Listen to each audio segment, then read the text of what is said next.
Work का symbol हम लोग W यूज करेंगे, कैपिटल यूज करना जाए कैपिटल, स्मॉल ठीक है। ये कैसी क्वांटिटी है, स्केलर या वेक्टर,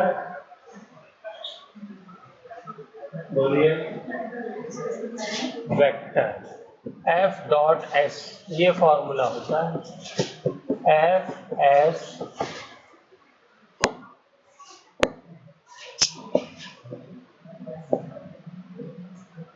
cos थीटा। तो बेटा ये डॉट प्रोडक्ट है, क्या है, लिखिए डॉट प्रोडक्ट। जिसको नहीं बताया है मैंने पहली बार समझा है, इसको हम लोग स्केलर प्रोडक्ट भी कहते हैं।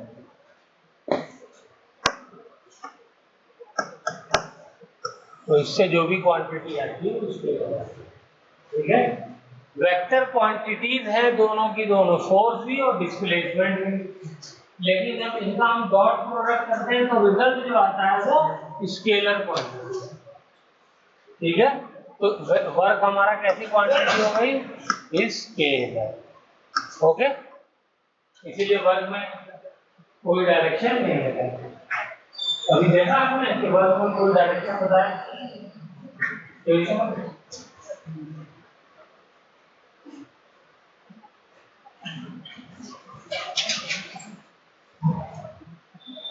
इस डायरेक्शन में ईस्ट की तरफ इतना वर्क किया, वेस्ट की तरफ किया, नॉर्थ की तरफ, बस वर्क लिखा जाता है हमेशा, ठीक है। इसकी यूनिट क्या क्या होती हैं बताइए।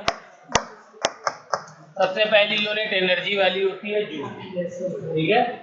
दूसरी यूनिट यहां से बता दिए, न्यूटन मीटर, फोर्स की यूनिट न्यूटन और डिस्प्लेसमेंट की यूनिट मीटर। और अगर सीजीएस, ये कौन सा सिस्टम है, एमकेएस बोला जाता है, ठीक है, metre kilo and second. CGS system में हम लिखते हैं इसकी यूनिट तो क्या होती है, CGS, centimetre gram and second. वो यूनिट होती है डाइन, डायन नहीं डाइन, ठीक है, डाइन सेंटीमीटर, डाइन तो फोर्स की यूनिट होती है। जल्दी से लिखिए, आगे चले आगे। कुछ थ्योरेटिकल बातें हैं वो मैं डिस्कस करूंगा, बोलिए ये बहुत इंपॉर्टेंट है, ये important points about work.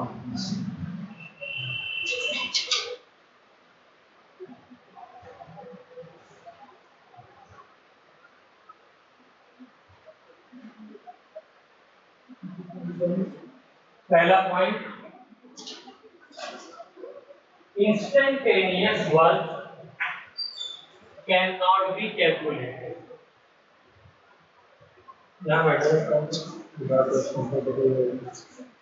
Instantaneous work cannot be calculated. Instantaneous, cannot be calculated. पहला point, instantaneous work can't be calculated। क्या मतलब है इसका, किसी पर्टिकुलर इंस्टेंट पे कैलकुलेट नहीं कर सकते। मैंने छुआ तो कितना काम किया, सेकंड लगा, मतलब इंस्टेंट, मतलब फ्रैक्शन ऑफ सेकंड, कोई काम नहीं किया।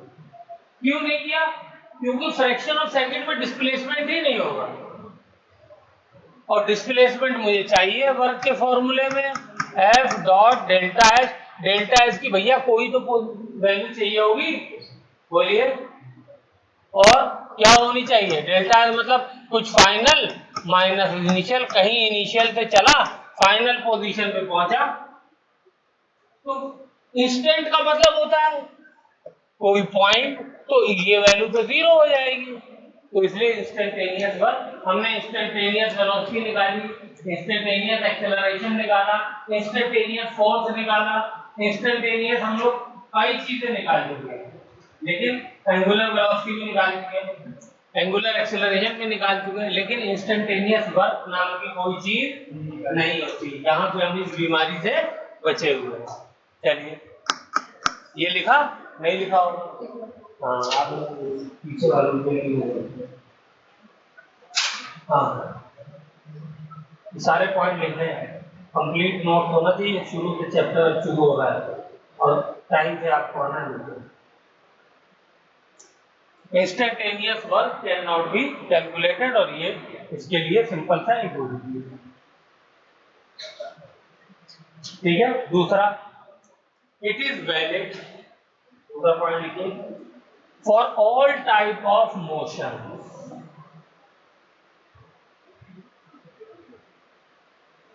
It is valid for all type of motion. जितने भी तरह के हमने मोशन पढ़े हैं, यूनिफॉर्म, नॉन यूनिफॉर्म, हर तरीके के मोशन के लिए ये वैलिड है। लेकिन हमने बहुत सारी इक्वेशन पढ़ी है, अक्सर उसमें कहते हैं कि ये इसके लिए वैलिड नहीं होगा, इसके लिए डिफरेंशियल वाला फॉर्मूला लगेगा, इसके लिए इंटीग्रेशन वाला लगेगा, ठीक है ना। लेकिन वर्क जो है हर तरीके, जैसे इक्वेशन हमने पढ़ी थी v is equal to u plus a t, second equation, third equation किसके लिए वैलिड है? उस दिन तो बताया था, आप ही ने बताया था, कांस्टेंट एक्सेलरेशन के लिए वैलिड है। ये थोड़ी कहा मोशन के लिए वैलिड है, लेकिन वर्क जो है वो ये वाला फॉर्मूला और वर्क निकालना डीएसडब्ल्यू उसमें हम कर देंगे।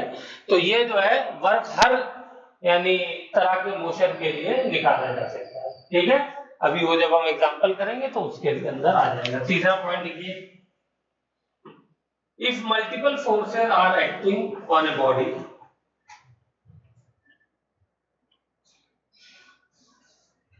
if multiple forces are acting on a body,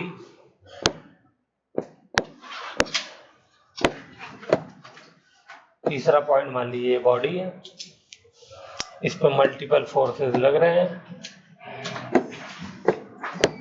एक फोर्स ये लग रहा है, एक फोर्स ये लग रहा है, एक ऐसे लग रहा है, एक ऐसे लग रहा है, F1, F2, F3, F4, multiple forces लग रहे हैं। तो work done by each force, work done by each force is independent of the other force, is independent of the other force। ठीक है, तो is independent, work done by each force is independent of other force। तो पहला वाला force जो work करेगा उसको नाम मैं W1 दे देता हूँ, ये जो करेगा इसको नाम W2 दे देता हूँ, इसको W3, इसको W4। तो ये टोटल वर्क क्या हो जाएगा, सबको ऐड करना पड़ेगा। ठीक है, W1 plus W2 plus W3 plus W4, जैसे नंबर ऐड करते हैं 1 2 3 4 को आपस में ऐड करते हैं, ऐसे ही वर्क निकाल के हर फोर्स का और ऐड करते हैं। ठीक है, देखिए ये बात, ये डायग्राम भी बनाइए जल्दी से।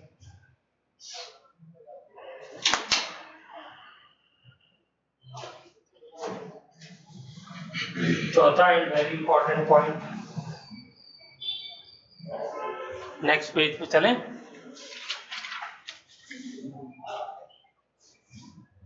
राधा बन गया डायग्राम, लिख लिया। चलिए चौथा पॉइंट लिखिए, work done depends upon the frame of reference, depends upon the frame of reference.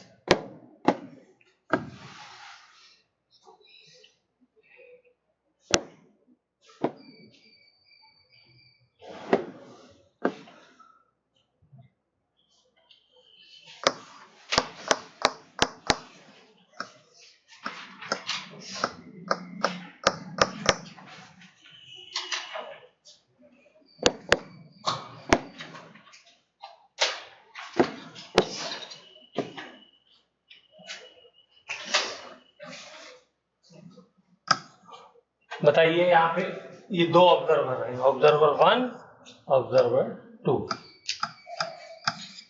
दोनों के लिए क्या फ्रेम ऑफ रेफरेंस सेम है? हाँ नहीं, क्या क्या नाम है इन फ्रेम ऑफ रेफरेंस के? इस वाले क्या नाम है? Non inertial. क्यों? क्योंकि एक्सेलरेटेड फ्रेम है, इसकी एक्सेलरेशन हो रहा है इस फ्रेम का। इनर्शियल फ्रेम ऑफ रेफरेंस क्या होता है? फ्रेम ऑफ रेफरेंस वो जगह होती है जहां पर खड़ा होकर के ऑब्जर्वेशन करने वाला ऑब्जर्वर देख रहा होता है। तो ये यहाँ पे खड़ा है ऑब्जर्वर 2, और ये जो जहां पे खड़ा है वो जगह क्या है? ये लिफ्ट है। क्या है ये? लिफ्ट। ये ए एक्सेलरेशन से ऊपर जा रही है, तो ये वाला जो फ्रेम ऑफ रेफरेंस हो गया कैसा हो गया? Non inertial. नॉन इनर्शियल मतलब ऐसा फ्रेम ऑफ रेफरेंस जो कि एक्सेलरेशन में हो, और ये ग्राउंड पे खड़ा हुआ है। ग्राउंड पे एक्सेलरेशन क्या है? 0। तो जहां पे एक्सेलरेशन 0 होता है वहां पे अगर कोई ऑब्जर्वर खड़ा होकर के कोई चीज ऑब्जर्व कर रहा है तो उसको हम बोलते हैं इनर्शियल। कितनी मर्तबा हम लोग जो है डिस्कस कर चुके हैं। तो ये अलग फ्रेम से देख रहा है, ये अलग फ्रेम से देख रहा है। तो मैंने क्या कहा? मैंने कहा क्या कहा? मैंने कहा कि वर्क डन जो होगा किसी भी बॉडी का वो फ्रेम ऑफ रेफरेंस पे डिपेंड करता है। क्या कहा मैंने? वर्क डन किस पे डिपेंड करता है? फ्रेम ऑफ रेफरेंस पे।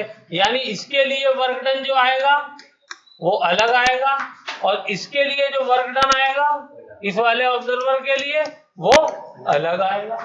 ठीक है, बात क्लियर हो रही है मेरी? तो आप मुझे ये करके बताइए, अगर मैं इसका मास m ले लूं तो सबसे पहले मुझे निकाल के बताइए वर्क। पहले मुझे आप नॉर्मल निकाल के बताइए, नॉर्मल।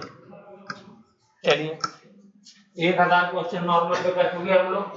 दोनों ऑब्जर्वर के लिए नॉर्मल निकालो जल्दी से।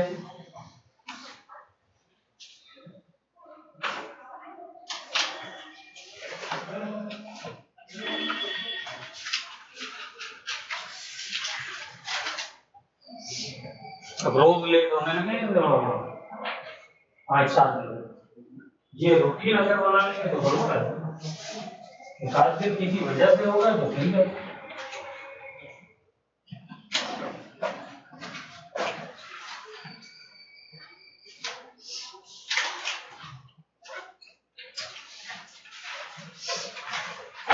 किसी का आया नॉर्मल?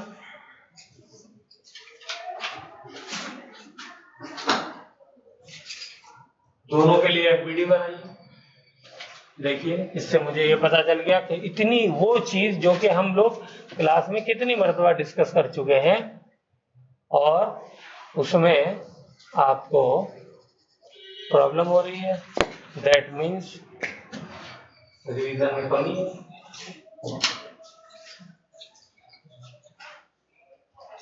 क्या हुआ? एफबीडी बनाइए।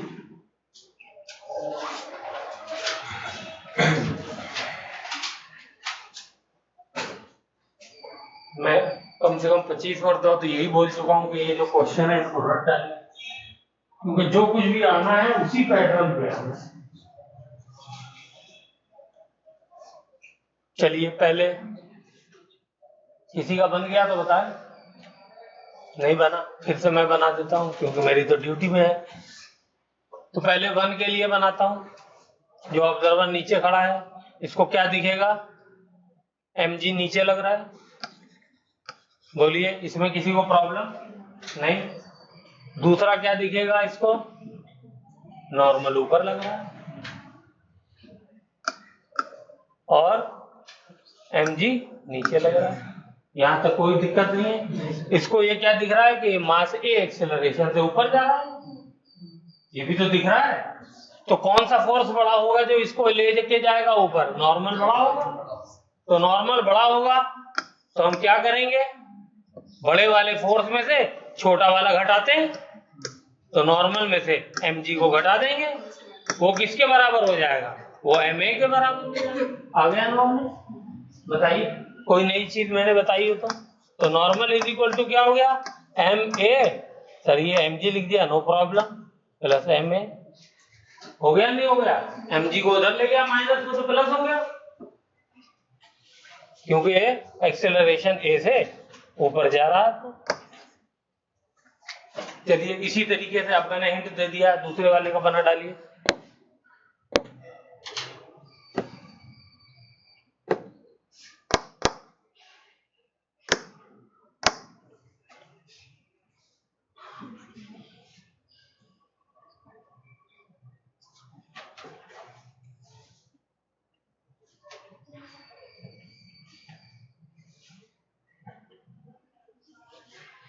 mg को तो नीचे ही लगना है, इसके पास तो कोई ऑप्शन ही नहीं है। नॉर्मल को ऊपर लगना है, इसके पास भी कोई ऑप्शन नहीं है। नॉन इनर्शियल फ्रेम में एक फोर्स और लगाते थे हम, स्यूडो फोर्स। वो किधर लगता था, मोशन एक्सेलरेशन के अपोजिट डायरेक्शन में। तो इधर एक पीछे की तरफ, और कितना लगता था, मास इनटू एक्सेलरेशन। तो यहां पर क्या हो जाएगा, यहाँ पे ऊपर, क्यों ये दोनों बराबर, अब यही देखिए यहाँ पे क्या, इसको कोई, अब ये किसके लिए, एक मिनट मेरी बात ध्यान से सुने फिर से, इस ऑब्जर्वर को क्या ये मास मूव करता हुआ नजर आ रहा है, नहीं आ रहा है, ठीक है ना। तो इसका मतलब क्या हुआ, ये रेस्ट पे है, ये रेस्ट पे है, मतलब इस नॉर्मल में से ये नीचे वाला फोर्स लगने वाला माइनस करूंगा तो 0 आना चाहिए, है, या यूं कह दूं कि ये वाला फोर्स इसके नीचे वाले के बराबर होगा तभी रेस्ट में रहेगा। तो दोनों में से कुछ भी कह लीजिए, ऐसे कर लीजिए, m is equal to m a plus m g, ये लिख लीजिए, या ये लिख लीजिए कि नॉर्मल में से m a plus m g को माइनस कर दिए तो एम एक्सेलरेशन 0 है, क्योंकि अंदर वाले को नजर नहीं आ रहा है कि कोई चीज चल रही है, वो तो रेस्ट में नजर आ रही है ना उसको। चाहे ऐसे करिए चाहे ऐसे करिए, इसको इधर ले जाइए तो माइनस का प्लस हो जाएगा, यही आएगा आंसर, नहीं आएगा। बोलो कोई कंफ्यूजन है इसमें, तो दोनों का नॉर्मल सेम आया, और सेम आना भी चाहिए।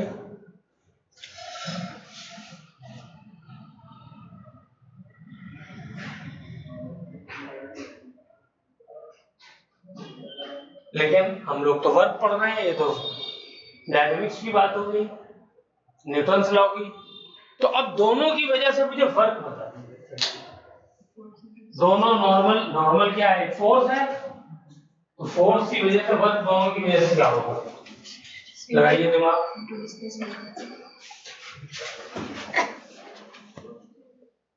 शाबाश,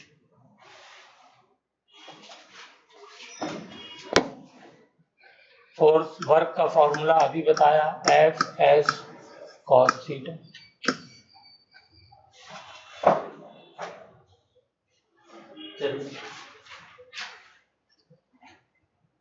इसकी वजह से वर्क बताइए।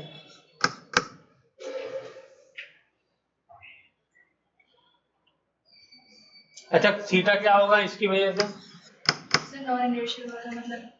नॉर्मल ऊपर लग रहा है और डिस्प्लेसमेंट भी, भाई नॉर्मल किधर लग रहा है, नॉर्मल ऊपर, और डिस्प्लेसमेंट ऊपर ही जा रहा है ना, है, तो नॉर्मल भी ऊपर डिस्प्लेसमेंट भी ऊपर, तो दोनों के बीच का एंगल क्या हो जाएगा, 0। तो यहाँ पे क्या हो जाएगा, एफ एस, तो एफ की जगह मैं नॉर्मल लिख देता हूं, बोलो एन एस कॉस 0, और ये आंसर आ गया क्या, बोलिए एन एस, ये वर्क हो गया। इसमें बताओ, चलिए ऊपर वाले, इसमें भी वही होगा, work is equal to n s, क्या होगा यहाँ पे,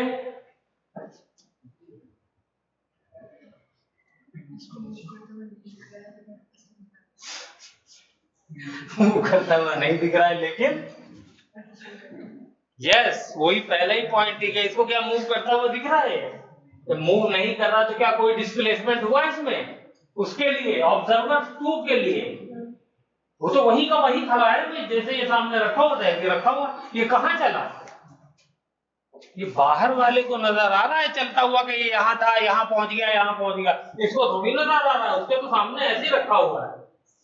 इसके लिए डिस्प्लेसमेंट कुछ भी नहीं हुआ है। इसका मतलब क्या हो गया, इनटू जीरो, कॉस जो है वो जीरो होगा, तो ये आंसर क्या आ जाएगा, बिग जीरो। आया समझ में? तो देखो मैं कह रहा क्या स्टेटमेंट से शुरू किया था कि work done depends upon frame of reference. तो ये देखिए फ्रेम ऑफ रेफरेंस क्या था, ये ऑब्जर्वर 1 के लिए ग्राउंड था, तो इसका वर्क डन वो आया। ऑब्जर्वर लिफ्ट में चला गया नॉन इनर्शियल फ्रेम में, तो इसका वर्क डन 0 हो गया, इसके लिए नॉर्मल। ठीक है, कोई भी क्वेश्चन डाउट फटाफट पूछ लीजिए वरना कंप्लीट करें, और अगर कोई पॉइंट लग रहा हूं मैं नहीं लिखवाया है तो उसको अपने हिसाब से लिख लीजिए।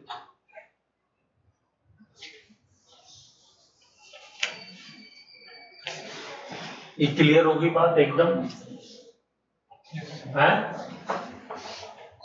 हाँ भाई सागर, बेटा रिवाइज करना शुरू कर दो। चलिए एक क्वेश्चन और इसी पे करते हैं। ठीक है इंतजाम, कोई पुरानी बात ही सब चल रही है, नया कुछ भी नहीं है।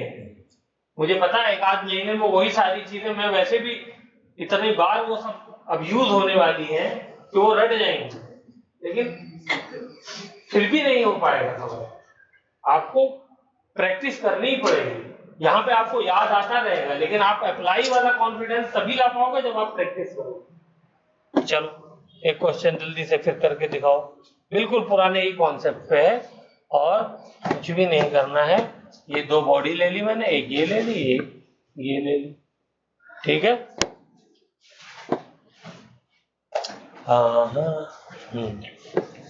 इसके ऊपर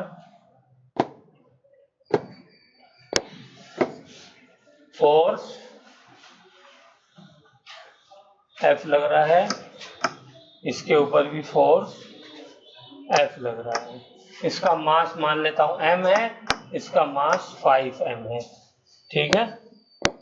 चलिए जल्दी से डायग्राम साथ के साथ बना डालिए, वेट करने की क्या जरूरत है। ये डिस्टेंस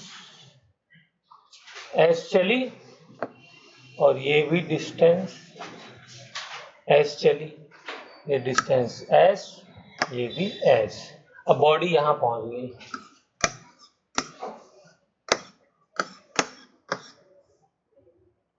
जो भी टाइम लगा, ठीक है।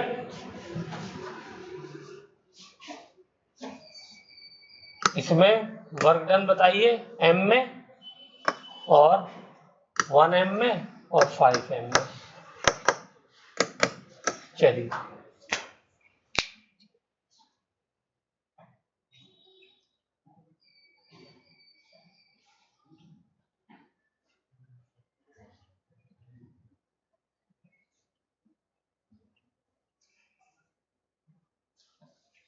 अच्छा ऑप्शन दो, work done in 1 is greater than work done in 5. Option 2, work done in 1 is less than work done 5. Work done in 1 equal to work done 5.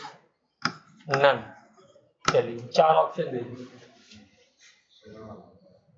1 2 3 4। Third one.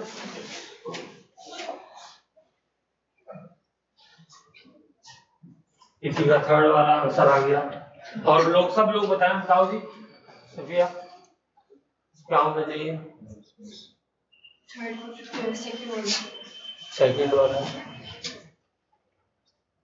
बोलिए, क्या आइडिया लगाइए। सब दिया हुआ, डिस्प्लेसमेंट दिया हुआ, फोर्स दिया हुआ है, मास दिया हुआ है? हाँ भाई सर बोलो, थर्ड वाला, वेरी गुड। हाँ भाई इंतजाम, क्या समझ में आया?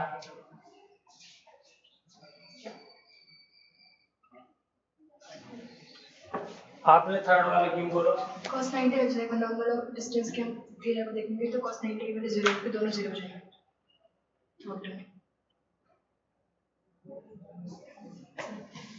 थर्ड वाला आपने क्या बोला? क्योंकि दोनों एफ कंप्लीट कर रहे हैं और कोई ऊपर नीचे नहीं जा रहा है, फोर्स की वजह से जा रहे हैं, एंगल 0 होगा दोनों में। एंगल 0 होगा, राइट। एस सेम है, मास डिफरेंट, लेकिन इनका आंसर सही है। F इज इक्वल टू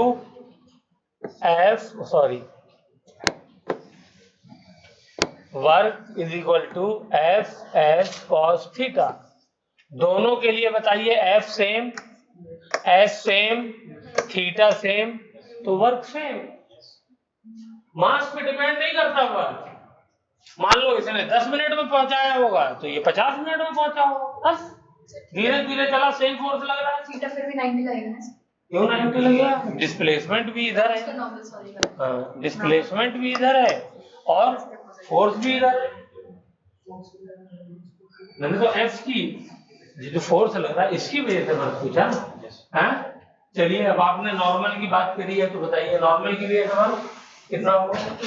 नहीं, नॉर्मल की वजह से वर्क कितना होगा? वो तो आपने आंसर इक्वल कर दिया था, तो वो वाला पार्ट तो ठीक था, लेकिन जो आपने रीजन दिया था वो गलत हो गया। अब चलिए नॉर्मल की वजह से बताइए। नॉर्मल जो है उसकी वजह से 0 होगा, दैट वाज राइट। क्यों 0 होगा बोलो? नॉर्मल की वजह से 0 क्यों होगा वर्क? अगर मैं कहूँ नॉर्मल की वजह से वर्क निकालो तो बोलो फैज 0 आएगा। क्यों 0 आएगा? मैं कह रहा हूँ मूव कर रही है, उससे क्या होता है? मूव नहीं कर रही है, नॉर्मल की वजह से नॉर्मल फोर्स इधर लग रहा है और बॉडी तो यहाँ से यहाँ पहुंचा ही रहा हूँ, कैसे पहुंचा? Work done due to normal 0 होगा। क्यों? इसलिए कि थीटा 90 डिग्री है, यहाँ पर जा रही है इधर, नॉर्मल लग रहा है इधर। ठीक है, लिखो इस बात को भी लिखो। इसीलिए हमने 9th क्लास में पढ़ा था या 8th में या 7th किसी क्लास में पढ़ा है कि एक पुली जो है सर पे 6 ब्रीफकेस रख के जा रहा है, वर्क डन उसने 0 किया। ठीक है, क्यों किया? क्योंकि उसने जो है फोर्स लगाया वो किसके अगेंस्ट लगाया?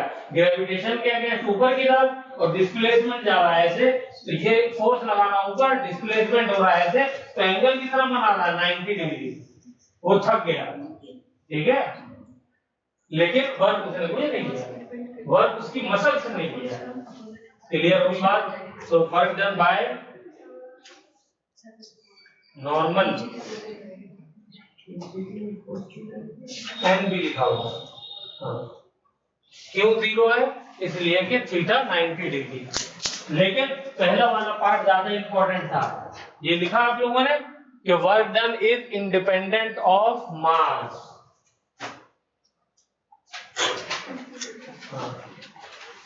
इंडिपेंडेंट ऑफ मास होता है। चलिए गुड।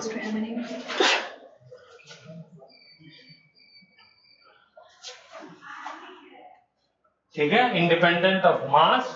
एंड टाइम कब ज्यादा लगा तो इंडिपेंडेंट ऑफ टाइम भी हो गया। क्यों sir force equals to m होता है तो उसको तो डिपेंड कर जाएगा जी, तो फॉर्मूले में फोर्स है, m a नहीं, फोर्स बराबर है, इसीलिए तो टाइम अलग अलग लगा होगा। वो तो इसमें हमने काउंट कर लिया फोर्स इक्वल, लेकिन डिपेंड करेगा ना मास पे। नहीं, फोर्स में बराबर लगा रहा हूँ इसे केस में लिया है सब बराबर। हाँ, बाकी मैं अलग ले तो मतलब वो तो इसीलिए तो मैंने कहा ये जल्दी पहुंच जाएगा या धीरे धीरे पहुंचेगा। ठीक है, उसका एक्सेलरेशन ज्यादा होगा, इसका एक्सेलरेशन कम होगा। कम होगा तो जल्दी पहुंच जाएगा, एक्सेलरेशन कम होगा तो देर में पहुंचेगा, एक्सेलरेशन ज्यादा होगा तो जल्दी पहुंच जाएगा। ठीक है, हाँ, टाइम पर भी डिपेंड नहीं करता, इसीलिए लिखा इंडिपेंडेंट ऑफ टाइम। ठीक है, देर से पहुंचे जल्दी पहुंचे। भाई एक रिक्शे वाले को आपने बुक किया, उसने आधे घंटे में आपको घर पहुंचाया, दूसरे वाले ने 10 मिनट में पहुंचा दिया, किराया दोनों सेम ले रहे हैं, ऐसा भी समझ लीजिए। ठीक है, हाँ, क्योंकि अब जा तो उतनी दूर रहा हूं मैं। ठीक है, वर्क तो मैंने सेम ही किया है, वो बात अलग है। आप कहोगे मेरा टाइम तो वेस्ट हो गया, देखिए यहाँ पे टाइम की इंपॉर्टेंस नहीं है। हाँ ओके, वर्क के केस में। और चलिए एक और इसी टाइप का क्वेश्चन करते हैं, मजेदार है वो भी।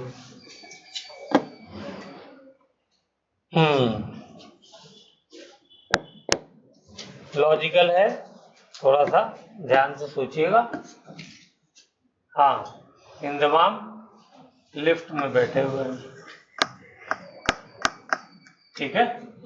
हाँ, और लिफ्ट को जाना है 20वें फ्लोर पे, ठीक है।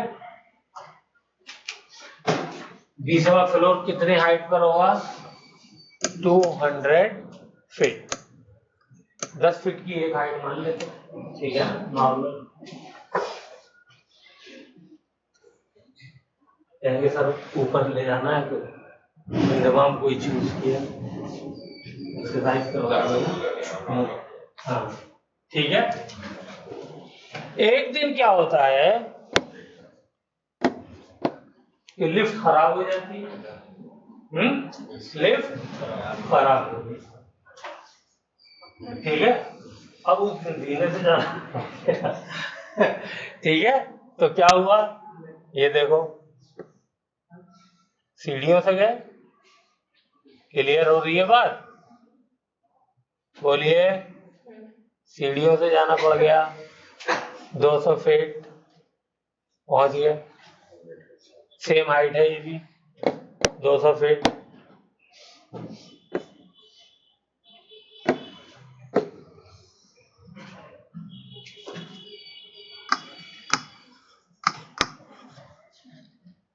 तो ये बताइए, पहला क्वेश्चन फर्स्ट पार्ट, क्या वर्क डन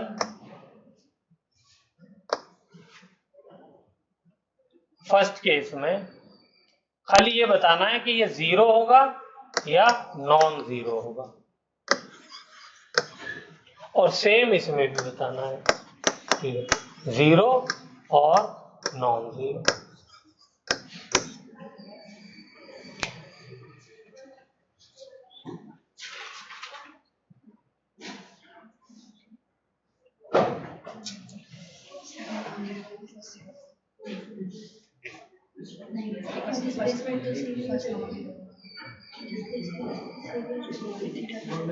इसमें और ये डाल दिए बाय नॉर्मल,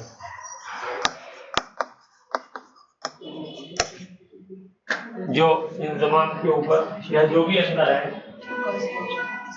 वो नॉर्मल उसके ऊपर लग रहा है, उसकी वजह से वर्क डन क्या होगा, 0 या नॉन 0।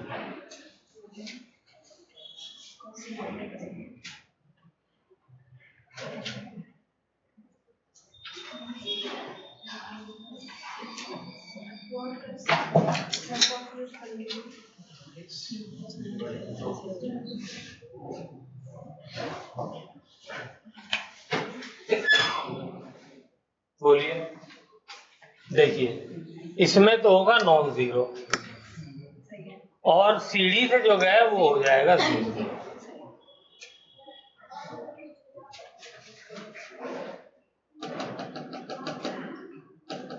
कोई एक्सप्लेन कर सकता है, कुछ समझ में किसी को आ रहा हो? देखिए नॉर्मल ये लग रहा है, और डिस्प्लेसमेंट कितना कवर किया इन्होंने, यहां से लेकर के यहां तक 200 मीटर, तो नॉर्मल इंटू 200, ये वर्क डन हो गया। हो गया। यहां पर जब ये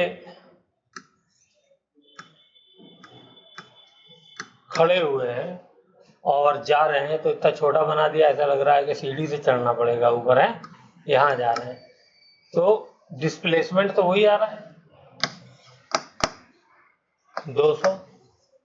नॉर्मल की वैल्यू कितनी आएगी? यहां पर सीढ़ी चढ़ते वक्त नॉर्मल की जो वैल्यू आएगी वो 0 आएगी। बताइए, सोचिए, दिमाग लगाइए। जीरो कैसे आएगी?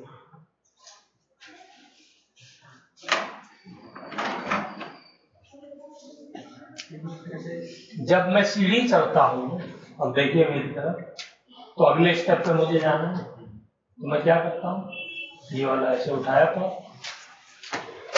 इसने डिस्प्लेसमेंट कवर किया, लेकिन क्या इस पे कोई नॉर्मल फोर्स लग रहा है? नहीं लग रहा। इसको रखा मैंने, अब इसको उठा दिया, इस पे कोई नॉर्मल लग रहा है? नहीं लग रहा, इसको अगले पर रख दिया। तो हर पॉइंट पे मेरा नॉर्मल क्या हो रहा है? जीरो। ठीक है, इसलिए यहाँ पे वर्क डन क्या हो जाएगा? जीरो, और यहाँ पे वर्क डन, ये सब क्वेश्चन आए हुए हैं कॉम्पिटिशन के। हाँ, जब हम स्टेप उठाते हैं अगले स्टेप पे बढ़ने के लिए, तो पैर उठा लिया ना, तो अब इसका कांटेक्ट ही नहीं है, कांटेक्ट नहीं है तो नॉर्मल भी होगा। ठीक है, हाँ, तो जो भी डिस्प्लेसमेंट कवर किया है इसने, वो तो जीरो नॉर्मल के साथ कवर किया ना। चल रहा है। हाँ, वो मसल्स काम कर रही है, मसल्स वर्क कर रही है, लेकिन एज ए होल हमने कितना काम किया एज ए बॉडी, वो हमारा जीरो रहेगा नॉर्मल में। हमने नहीं मतलब ये कहिए कि नॉर्मल ने कितना काम किया, सही वर्ड क्या होगा? नॉर्मल ने कितना काम किया। इसको लिखिए,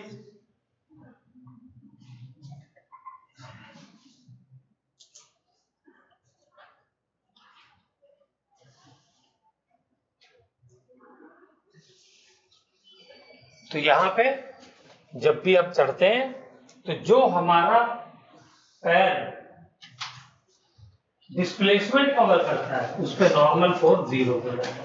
ठीक है ना, डिस्प्लेसमेंट कवर किया लेकिन नॉर्मल जीरो हो गया, तो due to work due to normal, by normal निकालना था ना, तो वर्क ड्यू टू नॉर्मल क्या आएगा? जीरो आएगा। ओके, चलिए ठीक है, चले आगे।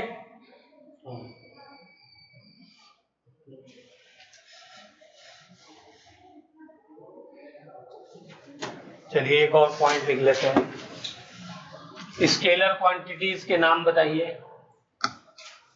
मास, टाइम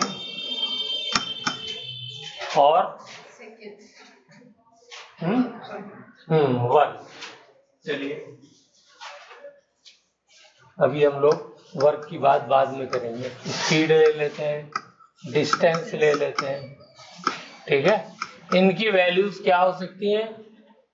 बोलिए, पॉजिटिव, नेगेटिव, जीरो, कौन कौन सी हो सकती है? सब हो सकती है या कोई नहीं भी हो सकती है?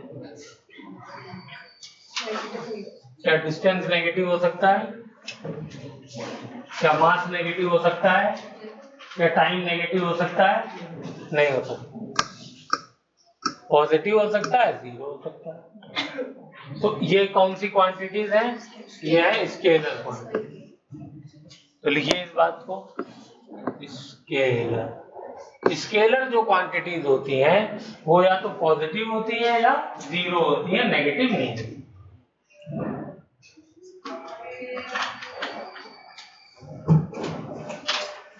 अब आ जाइए वेक्टर क्वांटिटीज लिख लेते हैं। वेक्टर में बताइए, वेट, वेलोसिटी, डिस्प्लेसमेंट, बस इतना काफी है, मैं थक जाऊंगा मैं लिख के। ये पॉजिटिव, नेगेटिव, जीरो। बताइए इसमें से कौन कौन सी हो सकती हैं?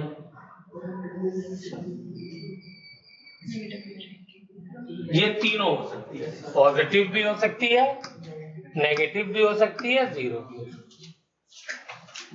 ठीक है, अब आते हैं वर्क की तरफ।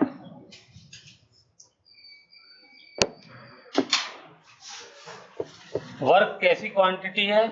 अभी हमने पढ़ा स्केलर है,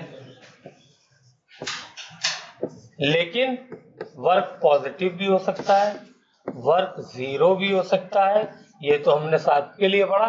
वर्क नेगेटिव भी हो सकता है।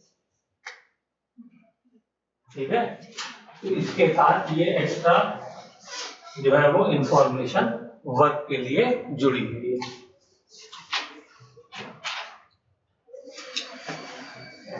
वर्क नेगेटिव कब होगा? बोलिए। चलिए पॉजिटिव कब होगा? बाय फोर्स और डिस्प्लेसमेंट। थीटा जब है हमारा वो जब 0 और 90 डिग्री के बीच में होगा, इक्वल में 0 और 90 डिग्री के बीच में होगा, तो वर्क हमारा क्या हो जाएगा? पॉजिटिव। 0 कब होगा? जब थीटा 90 डिग्री होगा। और नेगेटिव कब होगा? जब थीटा हमारा 90 डिग्री से बड़ा और 180 डिग्री के छोटा है बराबर। तो ये 3 कंडीशन होती है। हो गया? लिख लिया? जल्दी लिखिए। और तीनों का मैं आपको एक डेमोन्स्ट्रेशन भी करा देता हूँ लाइव।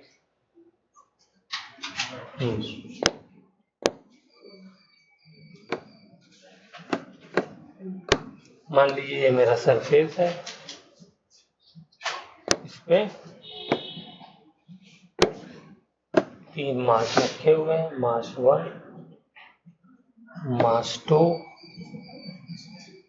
मास 3।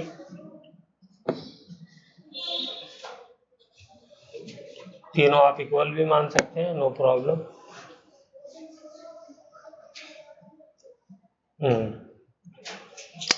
तीनों का डिस्प्लेसमेंट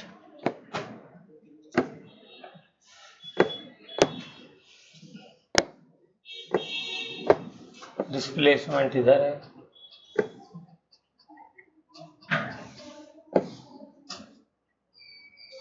एस तीनों का इधर ही है। एस में हम कोई चेंज नहीं कर रहे। इसमें फोर्स कहां लग रहा है?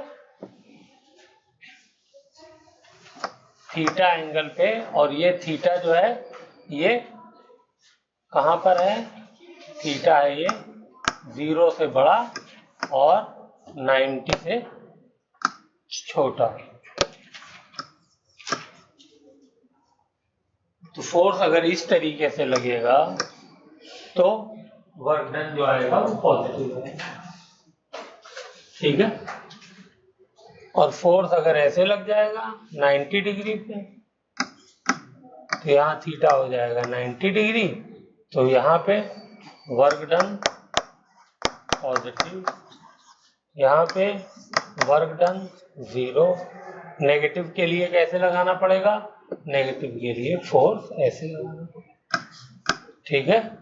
यहाँ पे जो ये थीटा है इसकी वैल्यू 90 डिग्री से बड़ी होनी चाहिए और 180 के बराबर या उससे छोटी होनी चाहिए, ठीक है। तो कॉस की वैल्यू नेगेटिव आ जाती है, तो यहाँ पे वर्क डन कैसा आ जाएगा? नेगेटिव आ जाएगा। जल्दी करिए इसको।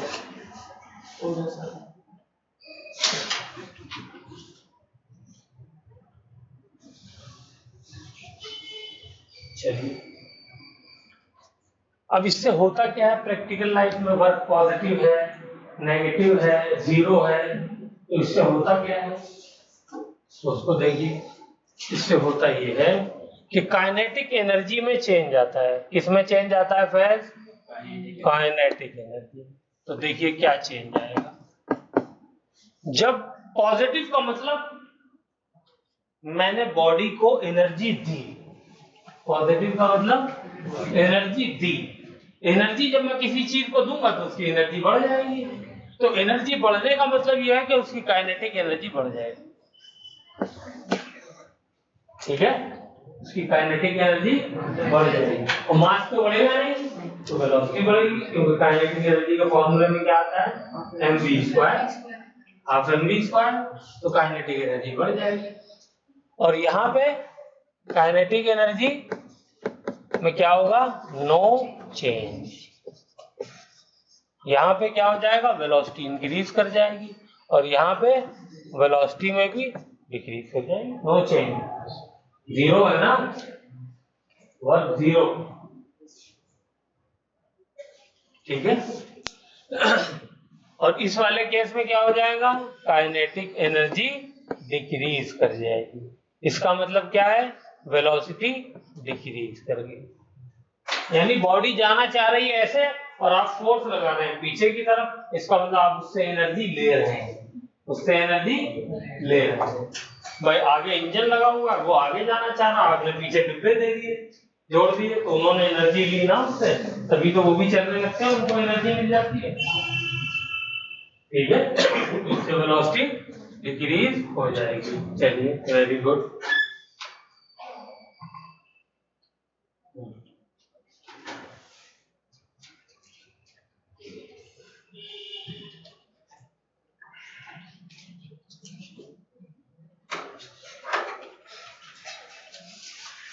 एक और क्वेश्चन की फॉर्म में पूछा गया है, एक पॉइंट, तो उसको भी लिख लेते हैं।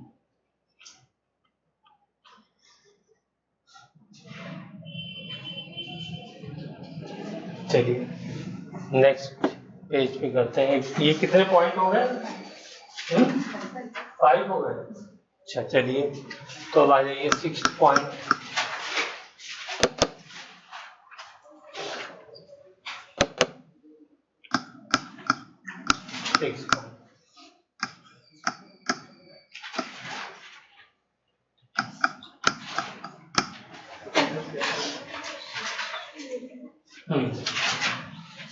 तो इसमें लिखिए कौन सा स्टेटमेंट करेक्ट है। ये क्वेश्चन है, in work done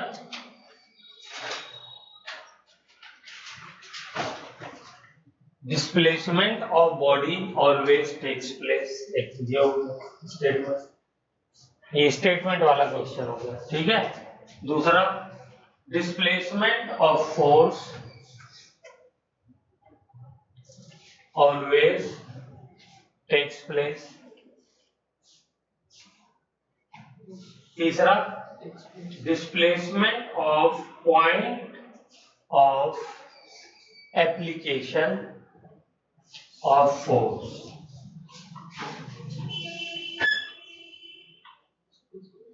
Point of application of force always takes place। और चौथा जो है, all are correct। सेकंड वाला एक बार displacement of force always takes place. ठीक है। पहले में क्या था, displacement of body always takes place. दूसरे वाले में था displacement of force always takes place. तीसरे में क्या है, displacement of point of application of force always takes place. ठीक है। और चौथा क्या है, और।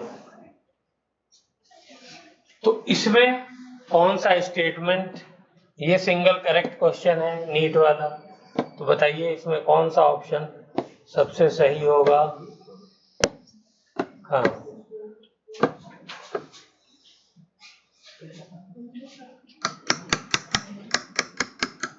इसमें थर्ड ऑप्शन करेक्ट होगा। क्या होगा, थर्ड ऑप्शन करेक्ट होगा। ठीक है। बाकी 3 ऑप्शन जो हैं वो करेक्ट नहीं। देखिए क्यों होगा करेक्ट, उसको समझते हैं। मेरे पास मान लीजिए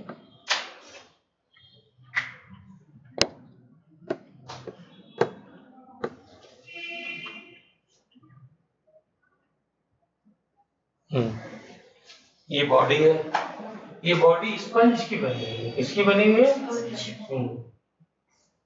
फॉर्म, इस पे ये फोर्स लग रहा है, यहाँ पे ये वाला पॉइंट है जिस पे मैं फोर्स लगा रहा हूं, ठीक है। तो क्या होगा, क्या बॉडी ने मूव किया है? नहीं मूव किया, ठीक है ना। लेकिन point of application of force है वो जो है वो मूव कर जाएगा, बॉडी अंदर की तरफ ऐसे दब जाएगी, ठीक है। तो जो बेस्ट आंसर होगा वो थर्ड होगा, ठीक। तो यहाँ पे वर्क हुआ, लेकिन अगर हम ये देखेंगे कि क्या बॉडी वगैरह का डिस्प्लेसमेंट हुआ तो उस सेंस में वर्क नहीं हुआ। तो ये डायग्राम बना लीजिए, ये किसका बना हुआ है, फॉर्म का। ये भी क्वेश्चन आया हुआ है, सेकंड ऑप्शन के लिए। हाँ, सेकंड ऑप्शन इसलिए नहीं होगा कि फोर्स की वजह से तो वर्क बहुत सारी जगहों पे देखा हमने नहीं होता, डिस्प्लेसमेंट हाँ, ठीक है। फोर्स का डिस्प्लेसमेंट हुआ, बॉडी गई, नॉर्मल फोर्स है, डिस्प्लेस हो रहा है लेकिन वर्क नहीं हो रहा, बॉडी आगे जा रही है, नॉर्मल भी उसके साथ साथ चल रहा है लेकिन डिस्प्लेसमेंट कहाँ होगा, ठीक है ना।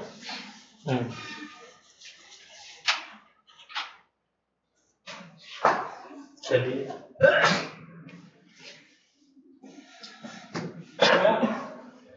तो ये थ्योरेटिकल सारी चीजें हो गई, बहुत आसान चैप्टर है लेकिन थोड़ा सा लॉजिक का इस्तेमाल करते रहना है। चलिए अब एक सिंपल क्वेश्चन करते हैं। एक बॉडी है, वो यहाँ सरफेस पे रखी हुई है, उसका मास दिया हुआ है हमको 10 kg, ठीक है। 10 kg मास है और इस पे फोर्स लग रहा है 100 न्यूटन का, और बॉडी ने 10 kg मास है,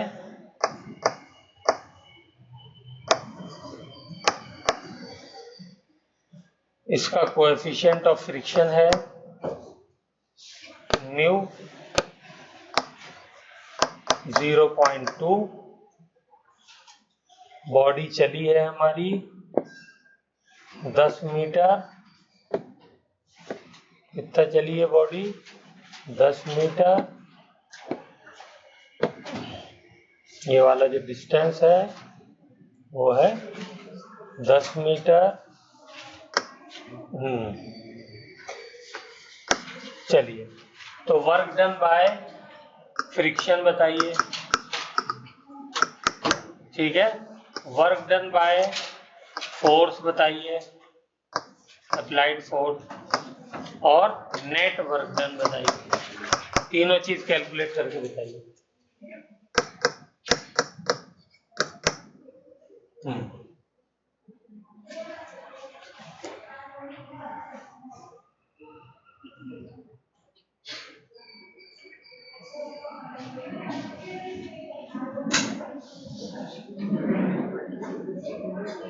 सिंपल क्वेश्चन है, बिल्कुल फॉर्मूला बेस्ड।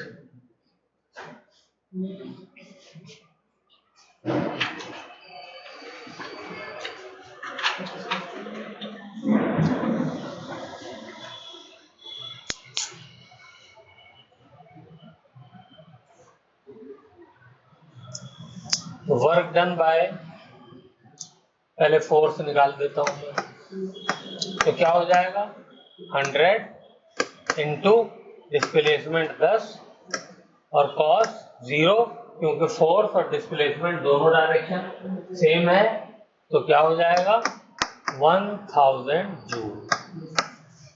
बोलो ये आ रहा है फोर्स की वजह से वर्क डन है, फ्रिक्शन की वजह से बताइए वर्क डन, फ्रिक्शन फोर्स निकालना पड़ेगा, तो फ्रिक्शन फोर्स कितना आता है म्यू इंटू एन, म्यू कितना है 0.2, एन किसके बराबर है mg के, और mg है 100, तो आ जाएगा 20, तो ये हो जाएगा 20 into 10 is equal to 200 joule. बोलिए यहाँ एक गलती करी है मैंने कर दिया, गलती क्या की है वो बताइए। थीटा नहीं दिया, और थीटा कितना लेना है 180, दैट्स द पॉइंट। ये हुई ना बात। हाँ, फ्रिक्शन फोर्स पीछे लग रहा है, क्यों मुस्कान? फ्रिक्शन पीछे लग रहा है, डिस्प्लेसमेंट आगे हो रहा है, तो एंगल कितना हो गया 180 का हो गया। तो यहाँ पे मुझे क्या लिखना है cos 180, और cos 180 कितना होता है -1, तो यहाँ माइनस साइन है।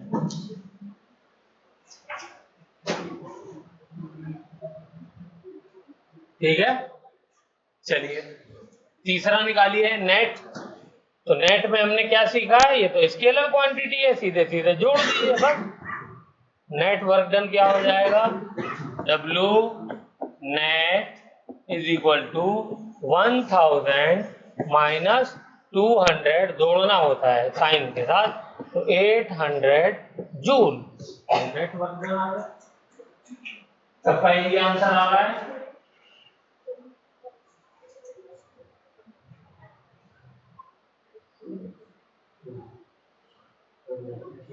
चलो ठीक है, चलिए वेरी गुड। बिल्कुल इसी तरीके का दूसरा क्वेश्चन, सेम क्वेश्चन, ये आप लोग करना है फौरन। 1-2 मिनट से ज्यादा का टाइम अब इसमें लगना नहीं चाहिए, इसलिए कि इसमें मुश्किल सवाल ही नहीं बनते हैं। ये हो गया मेरा ब्लॉक, ये हो गया इसका डिस्प्लेसमेंट, ये हो गया डिस्प्लेसमेंट, और फोर्स का इस बार मैं जो है डायरेक्ट ना लेकर के मैंने एंगल ले लिया, और ये वाला एंगल मुझे ये नॉर्मल दिया हुआ है। फ्रिक्शन फोर्स मान लीजिए है इस बार, कोएफिशिएंट ऑफ फ्रिक्शन है 0.3। चलिए आपने 3 कर दिया है।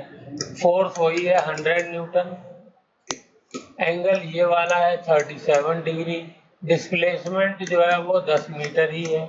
चलिए तीनों वर्ग इसमें निकाल के दिखाइए। आइए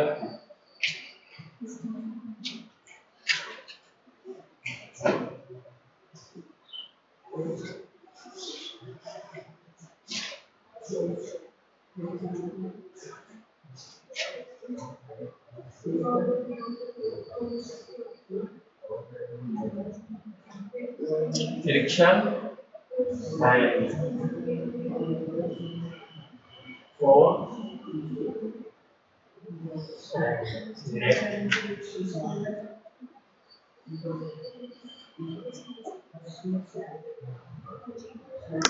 सबसे पहले फ्रिक्शन निकालता हूँ, तो म्यू एन हो जाएगा आपका 30।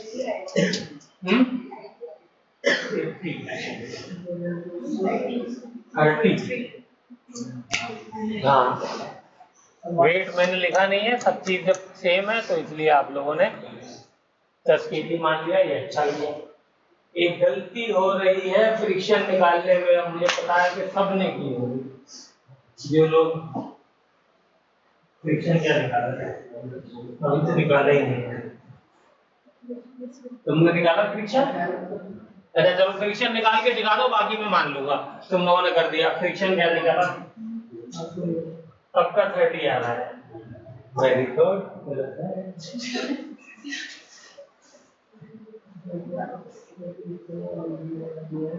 गलत है नॉर्मल।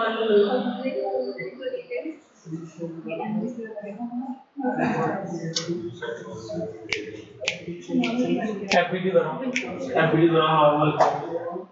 नॉर्मल के लिए एफबीडी बनाओ, तब समझ में आएगा कहाँ गलती कर रहे हो।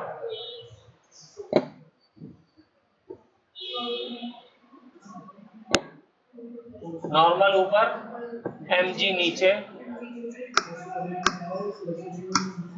यही आप लोगों ने बनाया। ऊपर की तरफ एक फोर्स लग रहा है,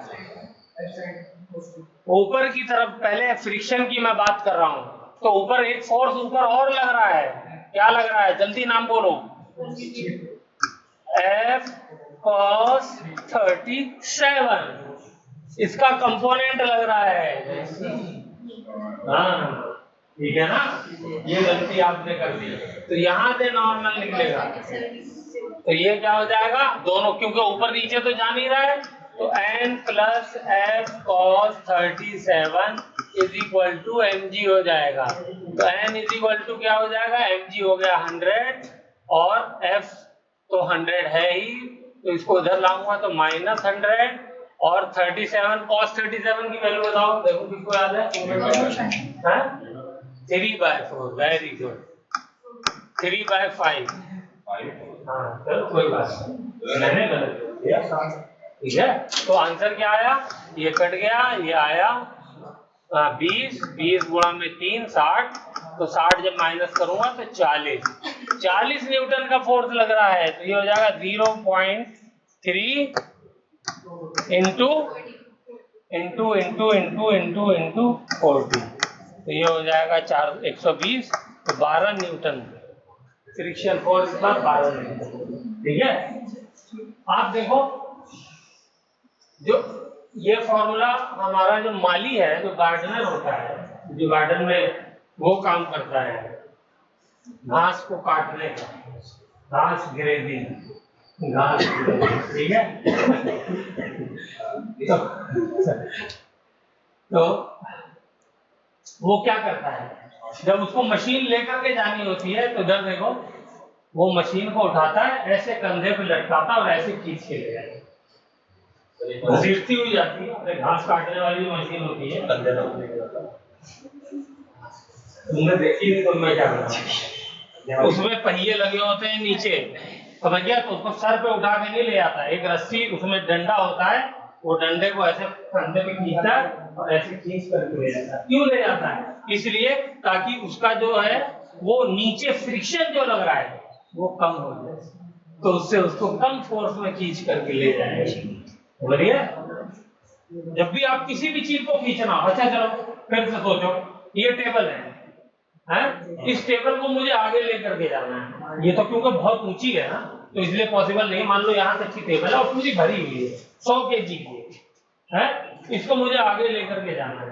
एक ऑप्शन ये है कि मैं नीचे ऐसे सीधा फोर्स लगा करके खींचूं इसको, दूसरा ऑप्शन ये है कि रस्सी बांधी और ऐसे खींच करके ले जाऊं। तो जो मैं रस्सी से ऊपर की तरफ खींचा है वो फिर लेकर के जा रहा हूं, या यूं समझ लो कंधे पर रखा और खींच करके लेके जा रहा हूं, ये वाला मेरे लिए कम फोर्स लगाना पड़ेगा और मैं आसानी से ले जाऊंगा। क्यों, क्योंकि उसमें फ्रिक्शन कम लग रहा होगा, मुझे रुकावट कम फील होगी, कम फ्रिक्शन आएगा, वही मैंने निकाल करके दिखाया है। और इसीलिए घास काटने वाले को देखते हो आप, फिर से देखो, जब वो घास काटता है तो उस वक्त क्या जरूरत होती है कि बिल्कुल जड़ से निपटा दे उसको, तो इसका मतलब मैक्सिमम उसको फ्रिक्शन चाहिए होता है ताकि बिल्कुल मिल करके जाए। तो क्या करता है, फोर्स को नीचे लगाता है ताकि बिल्कुल एकदम जो है वो मिल जाए। तो जितना नीचे फोर्स लगाएगा वो वाला कंपोनेंट फ्रिक्शन का नीचे उसमें ऐड हो जाएगा। चलो अगला क्वेश्चन वही देता हूं, ठीक है, तो वहां पे फ्रिक्शन बढ़ जाएगा। तो यहाँ पे वर्क डन बाय फ्रिक्शन क्या हो जाएगा, 12 इंटू, बोलिए, मास है, सॉरी डिस्प्लेसमेंट है 10, और कॉस इस बार भी 180 रहेगा, तो आंसर आ जाएगा -120 जूल। क्या हुआ बेटा,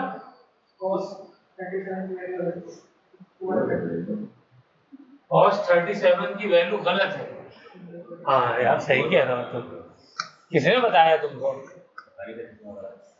ये 37 है तो ये 3 होता है, ये 4 होता है, तो कॉस जो होता है वो हम लोग इतना खो गए कि कॉस जो होता है वो क्या होता है, बेस अपॉन हाइपोटेन्यूज होता है। तो बेस 4 है और हाइपोटेन्यूज 5 है। तो बेटा इसको ठीक करो, ठीक है, तो ये हो जाएगा 4/5, तो ये 4 दूनी, तो ये हो जाएगा 20, और ये हो जाएगा 20, तो ये हो जाएगा 6 न्यूटन, तो ये हो जाएगा 6 और 6 60, तो ये हो जाएगा 60। हाँ तुम जो है वो बेटा मुझे उसी वक्त टोक देते, ठीक है। फिजिक्स जो है ना वो मुझे सब न्यूरॉन्स मेरे जो है वो कमजोर हो गए तो भूल जाती हाँ। तो ये हो गया, चलिए। और फोर्स जो आपने बताया था साइन 37 लगेगा, that was the right answer, ठीक है। कैसे लगेगा साइन 37? इसका फिर से कंपोनेंट करो तो इधर कंपोनेंट कौन सा है, एफ साइन थीटा आता है, बोलो बेटा मुस्कान, इधर साइन आता है तो ये एंगल 37 है, तो एफ साइन 37। इसको आप लिखना चाहो कॉस की टर्म में तो कॉस की टर्म में भी लिख सकते हो, लेकिन क्या लिखना पड़ेगा, एफ कॉस 53 लिखना पड़ेगा। दोनों की वैल्यू सेम होगी, चेक करके देखो फटाफट। तो एफ कितना है 100, साइन 37 कितना होता है 3/5, 3/5। यहाँ आ जाओ, एफ कितना है 100, कॉस 53 कितना होता है, ये वाला 53 है, तो 53 ये बेस हो गया, ये भी 3/5 हो गया, ठीक है। अगर कॉस वाले फॉर्मूले में वैल्यू रखनी है तो डिस्प्लेसमेंट और फोर्स के बीच वाला एंगल चाहिए, तो डिस्प्लेसमेंट ये है, फोर्स ये है, तो इसके बीच वाला एंगल ये हुआ ना, और ये एंगल तो 53 ही है। आई बात समझ में? चलिए, तो ये हो गया, बाकी तो आप निकाल ही लोगे, नेटवर्क डन में कुछ नहीं करना, ऐड कर देना है, हो गया। चलूं अगले क्वेश्चन में।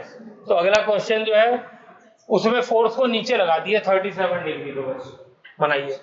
मैंने क्या किया, ये रहा, फोर्स को नीचे लगा दिया,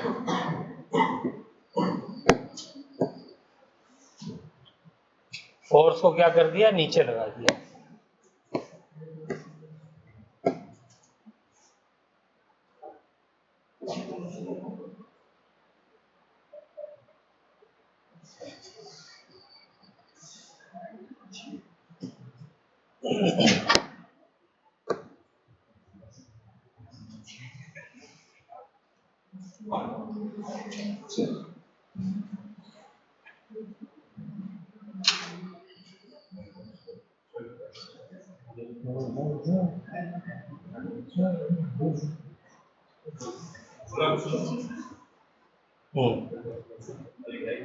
चलिए, 37 डिग्री पे मैंने ये फोर्स नीचे लगा दिया है 100 न्यूटन, डिस्प्लेसमेंट वही है 100 मीटर, 10 मीटर,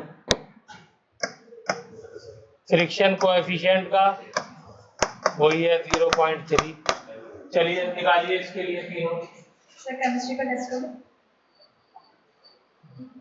केमिस्ट्री का टेस्ट कल है, लेकिन वो एटॉमिक स्ट्रक्चर का है, वो पहले से हमारा ड्यू चल रहा है, ठीक है ना। तो नहीं अभी जो है वो ये कुछ बच्चे जो हॉस्टल में रहते हैं उनका लूंगा मैं। हाँ, आप लोगों का जो है फिर केमिकल इक्विलिब्रियम का लेंगे नेक्स्ट वीक में, किसी दिन भी ले लेंगे, आप लोग तैयार रहिए, वो सरप्राइज टेस्ट होगा, ठीक है। हाँ, अब तुम्हें वही एटॉमिक स्ट्रक्चर अभी उसके पेपर दे देंगे, ज्यादा लंबा टेस्ट नहीं होगा, आधे आधे घंटे का होगा, दोनों से लेना, दोनों तैयार करके रखो। हाँ, कल हॉस्टल वालों के लिए, क्योंकि आप लोगों का काफी दिन से ड्यू चल रहा है ना, और आप लोगों ने कल लिया, कुछ लोगों ने किया नहीं, तो यहाँ की बजाय हॉस्टल में भी हो सकता है, ठीक है। चलिए इसका निकालिए जल्दी से।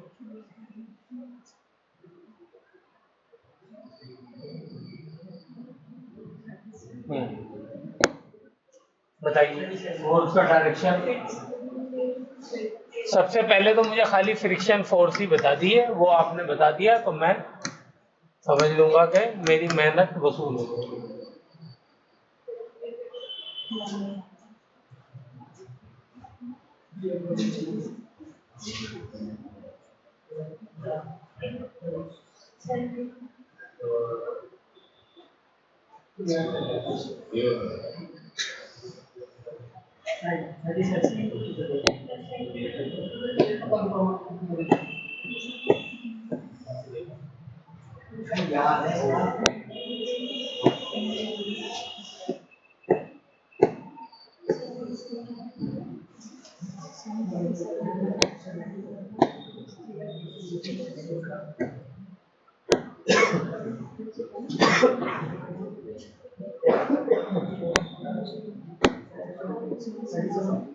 समाज कितना है? 10 10 10।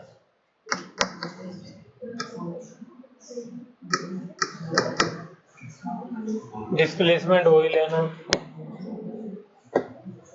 आया किसी का?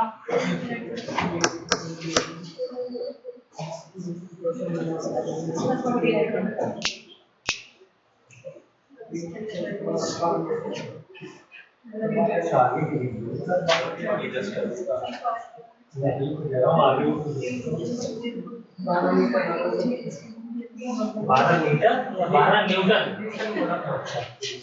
12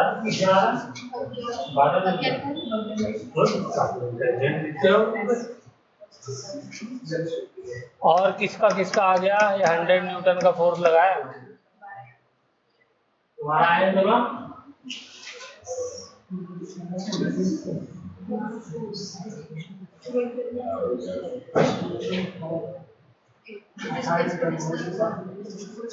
अच्छा चलो ये बताओ नॉर्मल किसके बराबर है इस बार?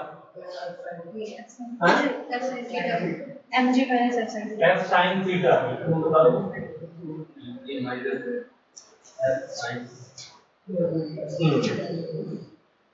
mg minus f sin theta में क्या लेना है? 37 है?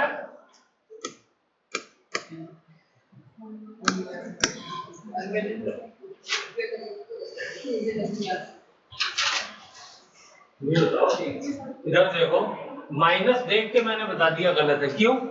जब आप फोर्स नीचे की तरफ लगाओगे तो इसका मतलब उसके वेट के साथ साथ आप वाला फोर्स भी लग रहा है, तो नॉर्मल अर्थ को ज्यादा लगाना पड़ेगा तभी तो रुकी रहेगी चीज। माइनस कैसे आ जाएगा? माइनस तो हमेशा, ये तो वैसी कॉमन सेंस की बात हो गई है कि जब आप ऊपर खींचोगे तब नॉर्मल कम होगा mg से, जब नीचे दबाओगे तो नॉर्मल से ज्यादा होगा हमेशा, वो mg से ज्यादा होगा। मेरी ये बात समझ में आ रही है? ज्यादा मुश्किल फिजिक्स पढ़ा रहा हूं मैं भाई? आपने इस पे जोर लगाया नीचे की तरफ तो इसका वेट तो था ही, साथ में जो मैंने फोर्स लगाया उसका भी तो कुछ हिस्सा इसके वेट में जुड़ गया, तो नॉर्मल उसके अपोजिट लगता है, तो वो क्या हो जाएगा? वो उन दोनों के बराबर होगा ना, तो दोनों चीजें ऐड होनी चाहिए। ऊपर की तरफ जब मैं लगाऊंगा तब माइनस आएगा, क्योंकि mg में से मेरा ऊपर वाला फोर्स का एक पार्ट भी उस mg में से कम हो रहा है। लेकिन जब मैं नीचे की तरफ लगाऊंगा तो ऐड होगा, पहली चीज। अब देखो यहां पर मैं इसको आपको मैथमेटिकली करके दिखा देता हूं। इधर चेक करिए, अब देखिए हो गया आप लोगों का, चेक करिए। ये देखिए मैं कुछ नहीं कर रहा हूं, एंगल सबसे पहले करता हूं मैं इसको पैरेलल। प्लीज अब कोई बात नहीं करेगा, मेरी बात ध्यान से सुनेंगे। इसको मैं पैरेलल शिफ्ट कर लेता हूं, मुझे कंपोनेंट करने में पैरेलल शिफ्ट करके ज्यादा आसानी लग रही है, तो मैंने इसको आगे बढ़ा दिया। बोलिए हो गया? तो ये वाला जो है बताइए क्या हो जाएगा? ये वाला एंगल बोल दो भाई, क्या एंगल हो जाएगा भाई? ये दो लाइन कट कर रही हैं तो अपोजिट एंगल बराबर होते हैं, ये भी 37 डिग्री हो जाएगा, ठीक है ना? तो इधर वाला क्या हो जाएगा? f cos 37, और ये नीचे की तरफ f sin 37, और नीचे mg तो लग ही रहा है और ऊपर नॉर्मल लग रहा है। तो यहाँ पे जब मैं इसका FBD बनाऊंगा तो बताइए ऊपर कौन सा फोर्स लग रहा है? ऊपर तो सिर्फ नॉर्मल लग रहा है इस बार, और नीचे mg को तो काम ही है नीचे लगने का, तो नीचे लग गया। और नीचे एक फोर्स जो और लग रहा है वो है f sin 37, तो नॉर्मल मेरा क्या आ गया? नॉर्मल मेरा आ गया mg जो कि हो गया 10G और प्लस F क्या है 100 और साइन 37 कितना होता है 37 के सामने की साइड 3 होती है तो 3/5 तो ये कैंसिल कर दीजिए तो 20 20 की है 60 60 और 100 160 आया समझ में ठीक है क्लियर हुआ तो अब बाकी तो वर्क निकालना है वो तो आप लोग सीख ही चुके हैं जल्दी से डायग्राम बनाना चाहे तो बना लीजिए इसको डायग्राम ये मैंने वहां पे नहीं कराया था फ्रिक्शन वाले पार्ट में लेकिन ये यहाँ पे वर्क में कवर करा दिया है कि जब ऊपर फोर्स लगेगा और नीचे की तरफ फोर्स लगेगा तो उससे नॉर्मल में क्या फर्क आएगा इसीलिए घास काटने वाला जब मशीन को ले जाना होता है तो वो चाहता है फ्रिक्शन कम लगे ताकि जमीन की वजह से उसको रुकावट कम हो तो फोर्स को ऊपर की तरफ लगा के ऐसे कंधे पे उसको खींच करके और ले जाता है और जब घास काटनी होती है तो वो चाहता है कि फ्रिक्शन ज्यादा लगे तो फोर्स ऐसे लगाता है ये इसका लाइव एग्जांपल हो गया चलिए तो work done by friction is equal to 160 into displacement 10 और दोनों के बीच का एंगल 180 तो माइनस 1600 जूल ठीक है और वर्क डन इसकी वजह से कितना होगा वर्क डन बाय फोर्स तो ये हो जाएगा बोलिए F कितना हो गया फोर्स इसकी वजह से 100 cos 37 कितना होता है 4/5 तो ये हो गया कैंसिल तो ये हो गया 20 चौक 80 तो 80 इंटू 10 इंटू cos 0 तो ये आंसर कितना आ गया 800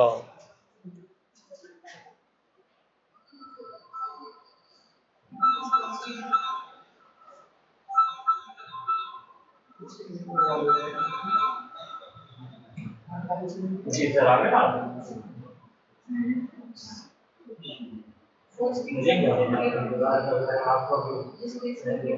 आ जाइए ठीक है चलिए ओके ये हो गया और नेट वर्क डन दोनों को ऐड कर दिए